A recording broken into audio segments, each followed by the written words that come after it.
না, এটা তো আসলে টোটালি ওনার পার্সোনাল ডিসিশন। প্রথমে উনি কি চিন্তা করে করেছে, দ্বিতীয়ত আমি বলবো যে ক্রিকেট বোর্ডের সাথে ওনার কমিউনিকেশন কতটুকু হচ্ছে এই বিষয়ে আমার আসলে আইডিয়া নেই। তো এটা ক্রিকেট বোর্ড এবং সালাউদ্দিন স্যার নিজে বলতে পারবেন আসলে তাদের কি কনভারসেশন হয়েছে বা কি অবস্থানে আছে। হ্যাঁ, আমার সাথে পার্সোনালি কথা হয়েছে। আমি আশাবাদী যে ক্রিকেট বোর্ড এবং তার মধ্যে ভালো একটা কনভারসেশন হবে ভবিষ্যতে, এটা আমি আশা করি। বাট যতটুকু কাজ করেছি সোফার অনেক এনজয় করেছে, এবং সব থেকে ইম্পর্টেন্ট বিষয় হলো স্যার প্রত্যেকটা ক্রিকেটারকে চেষ্টা করেন সমানভাবে দেখার, এবং প্রত্যেকটা ক্রিকেটারকে ওইভাবে প্রায়োরিটিটা দেয় যার যে জায়গায় ল্যাকিংস আছে তার ওনার অ্যাবিলিটি অনুযায়ী। বাট এই জায়গায় অনেক সময় দেখা যায় যে একটা গ্যাপ থেকেই যায়, বা বাইরে থেকে অনেক কিছু অনেক মনে হয় যেটা আমরা নর্মালি শুনতেছি, বাট এর ভেতরে আমি বলবো যে সবকিছু সত্যতা নেই। সো আমরা এজ এ ক্রিকেটার প্রত্যেকটা ক্রিকেটার হ্যাপি ছিলাম। রিসেন্টলি যতগুলো সিরিজে আমি ছিলাম, এনজয় করেছে, এবং আমি আমি বিলিভ করি যে উনি যতটুকু কাজ করেছেন খুবই ভালো কাজ করেছেন।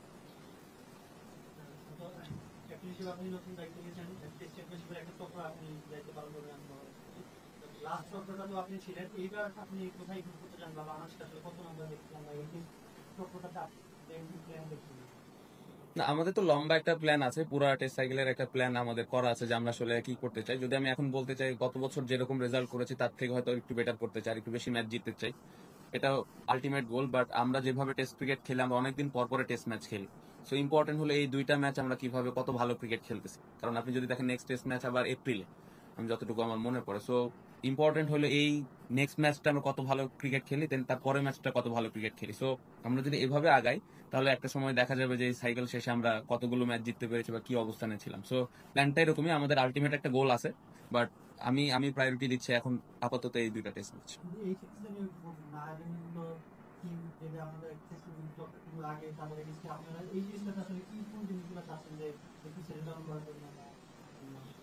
না, আপনি যদি টেস্ট টিমটা দেখেন মোটামুটি সেটেল আছে, দু একটা প্লেয়ার ছাড়া। আর পেস বোলারদের তো আমরা রোটেশন করে করে খেলাই। তো এই টিমটাতে ম্যাক্সিমাম ক্রিকেটাররা কিন্তু আছে। আলাদা বাড়তি কোনো প্ল্যান নাই। অবশ্যই যদি এই সিরিজটা আমরা ভালোভাবে খেলতে পারি তাহলে এটা আমাদের বাড়তি একটা কনফিডেন্স দিবে। বাট হ্যাঁ, টেস্ট ক্রিকেট অলওয়েজ চ্যালেঞ্জ থাকে কিন্তু। সো ওই টিমকে ছোট করে দেখার কোনো সুযোগ নেই।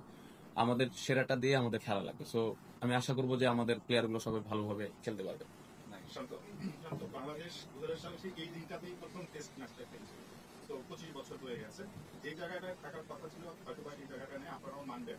বাট সোফার বাংলাদেশ এখন পর্যন্ত টেস্ট যতগুলো খেলেছে, ক্যাপ্টেন আপনি এখন পর্যন্ত পার্সেন্টেজ হিসেবে সাকসেসফুল ক্যাপ্টেন। যেটা উনি প্রশ্ন করছিল আসলে যে এই সাইকেলে কোন জায়গাটায় দেখতে চান আসলে দলটাকে। তার চেয়ে বড় কথা হচ্ছে আসলে কি দেশে এবং দেশের বাইরে আপনি এই সাইকেল যত কি করে 2027 পর্যন্ত চাইলো কোন জায়গাগুলোতে ফোকাস করতে চাইবেন দেশে এবং দেশের বাইরে আলাদা করে যদি এই সাইকেলটা কোন জায়গাটায় একটা ইমপ্রুভমেন্ট। আমি ওভারঅল যদি বলি, খুব ইম্পর্টেন্ট আমাদের বোলিং অ্যাটাকটা কিন্তু সুন্দর সেটেল আছে, এবং ওরা কিন্তু আমাদেরকে 20 উইকেট করে নিয়ে দিচ্ছে এখন আপনি যদি দেখেন। সো ইম্পর্টেন্ট হবে এই যে টোটাল 16টা ম্যাচ আছে ফেব্রুয়ারি পর্যন্ত, লাস্ট ম্যাচ 2027-এ। এইখানে আমরা অ্যাজ এ ব্যাটিং ইউনিট কত ভালো ক্রিকেট খেলতেছে, একটা এভারেজ স্কোর, কত ভালো একটা স্কোর আমরা ফার্স্ট ইনিংসে দাঁড় করাইতে পারি, বা কতগুলো 100 আমরা অ্যাজ এ টিম হিসেবে প্রতি ইনিংসে করতেছি। এই বিষয়গুলো আমার লক্ষ্য থাকবে, এবং টার্গেট যেটা আমি বললাম একটু আগে, যে ওই গোলটা ওইভাবে সেট করা। বোলিং ওয়াইজ আমি ভালো করছে, বাট স্টিল এই জায়গায় আরো ইমপ্রুভমেন্টের জায়গা আছে। আমি এখন একটু বলে রাখি, আমাদের অস্ট্রেলিয়া এবং সাউথ আফ্রিকা অ্যাওয়ে সিরিজ আছে দুইটা। ওইখানে অনেক চ্যালেঞ্জ থাকবে, এটা আমরা সবাই জানি। বাট ওইখানে আমি আশা করবো যে কিভাবে আমরা ব্যাটসম্যানরা ওখানে বড় রান করতেছি, কিভাবে ওইখানে একটা বড় রান বলতে আমি 100 রানের ওপরের ইনিংস এর কথা বলতেছি। তো লক্ষ্য এটাই থাকবে। আর একটা ভালো কোশ্চেন করছেন, সেটা হলো যে টেস্ট ক্রিকেটটা আশানুরূপ ভাবে ওরকম আগায়নি। এটার পেছনে আমি মনে করি যে আমাদের তো পুরোটাই দোষ যে আমরা অত ভালোভাবে দলটাকে আগায় নিয়ে যেতে পারি, এটা আমাদের ফল্ট সবার আগে। বাট পাশাপাশি আমি বলবো যে এখানে আপনাদেরও একটু দায়িত্ব নিতে হবে, যে সবসময় আপনারা হোয়াইট বল নিয়ে অনেক কথা বলেন। হোয়াইট বলে কেউ 50 করলে, 100 করলে অনেক কথাবার্তা হয়, অনেক ভাইব উঠে যায়। বাট কেউ এখানে টেস্ট ক্রিকেটে কেউ যদি 3 উইকেট নেয় বা 100 করে বা 200 করে, ওটা নিয়ে খুব বেশি কথাবার্তা কিন্তু সোশ্যাল মিডিয়ায় হয় না। বাট আমার কাছে বিং এ ক্রিকেটার হিসেবে মনে করি আমি যে টেস্ট ক্রিকেট সব থেকে সম্মানের জায়গা, এবং আমরা প্লেয়ার হিসেবে সবসময় এই এই ফর্মেটটা খেলতে প্রাউড ফিল করি। সো আমি আশা করবো যে আপনারা যেরকম হোয়াইট বলটারে যেভাবে একটা ভাইব ক্রিয়েট করেন বা যেভাবে প্লেয়ারদেরকে ওপরের দিকে নিয়ে যান, আমি আশা করবো যে এই ফর্মেটে প্লেয়ারদেরকে নিয়ে একটু আলোচনা বেশি হবে, বা আরেকটু ওপরের দিকে নিয়ে যাওয়া। এই জিনিসগুলো যদি হয়, আস্তে আস্তে আমাদের পাশাপাশি আপনারা যদি এই হেল্পটুকু করেন, তাহলে টেস্ট ক্রিকেটটা আমার মনে হয় সামনের দিকে আগাবে, এবং সাধারণ মানুষের কাছে ওই মেসেজটা পৌঁছাবে যে আসলে টেস্ট ক্রিকেটের গুরুত্বটা কতটুকু। সো এতটুকু তো আমি আশা করতেই পারি।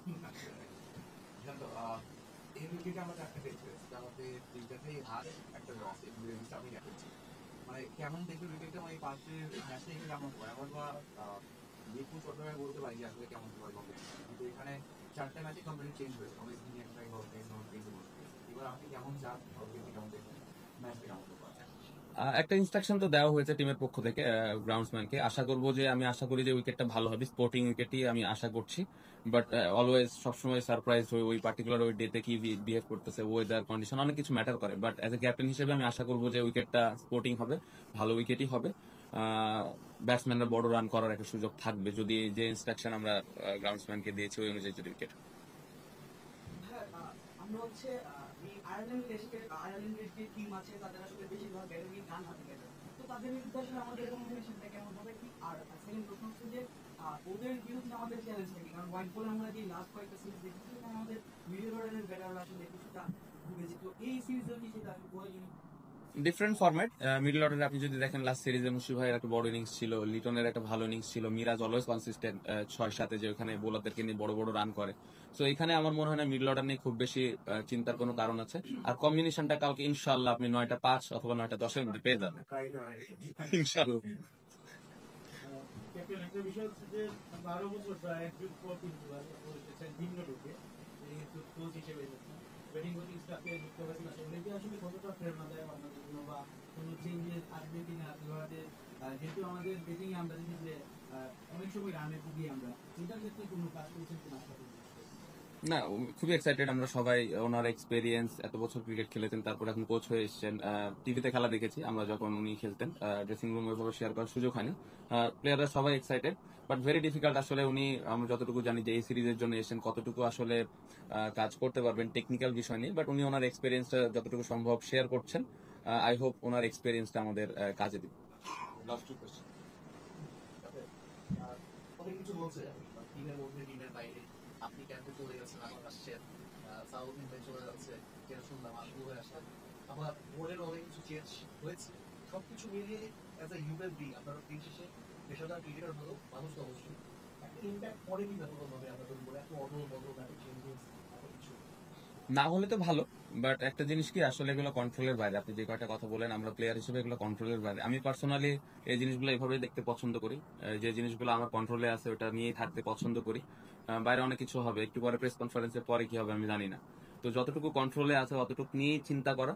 আপনি যেটা বললেন ডিফিকাল্ট, বাট আমার কাছে খুব বেশি ডিফিকাল্ট মনে হয় না, কারণ এটা কন্ট্রোলেই নাই আমাদের।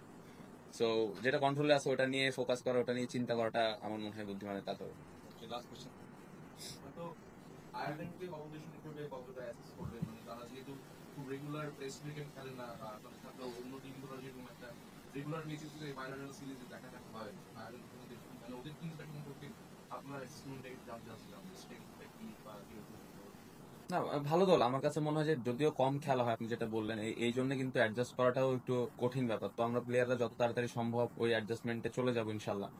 এবং যেহেতু রেগুলার বেসিস খেলা হয় না, তো আমাদের আরো বাড়তি একটু ফোকাস থাকাটা জরুরি। পাশাপাশি ওই টিমের যদি আপনি ব্যাটিং অর্ডার দেখেন, ওরা কিন্তু বড় বড় স্কোর খেলার মতো ক্ষমতা রাখে এবং বেশ কিছু প্লেয়ার কাউন্টেও খেলেছে অতীতে। সো আমি একদমই ছোট হিসেবে দেখতে চাই না, ছোট দল বড় দল এগুলোতে আমি যেতেই চাই না। ইন্টারন্যাশনাল একটা টেস্ট ম্যাচ হবে, প্রপার ওই দলকে রেসপেক্ট দিয়ে আমরা খেলতে চাই এবং আমি আশা করি যে ওই দলের সাথে চ্যালেঞ্জ থাকবে, বাট ওই চ্যালেঞ্জটা ঠিক মতো হ্যান্ডেল করার অ্যাবিলিটি আমাদের আছে। Thank you.